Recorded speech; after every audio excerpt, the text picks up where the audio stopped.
আমার আজকের নিবেদন, আমার লেখা কবিতা শেখণ্ডী। রোজের মতো দিদির পাশে ঘুমিয়েছিলেন রাতের বিছানায়। হঠাৎ ঘুমটা ভেঙে যেতেই দেখি আমার পাশে নেই তো দিদি আজ। ডাকি আমি আকুল হয়ে, দিদি কোথায় গেলি তুই?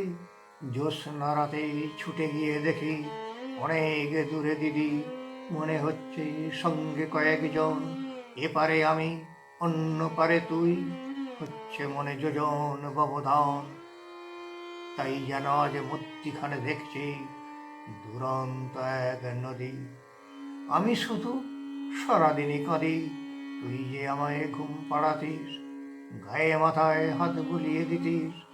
গল্পে ছড়ায় কেটেছে অনেক রাত, এখনো রাতে জ্যোৎস্না ছড়ায় চল।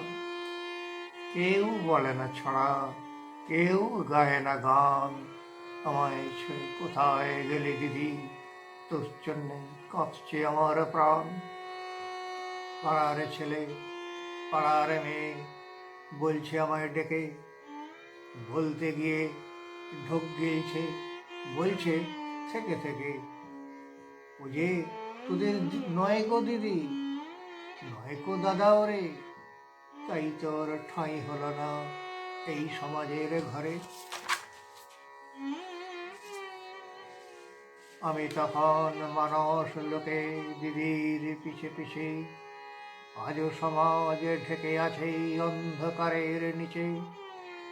জানো গো কেউ, দিদির চারিপাশে কে কেটেছে গণ্ডি, তাদের দিকে স্পর্ধা ভরে তাকিয়ে আছে আজও শিখণ্ডী।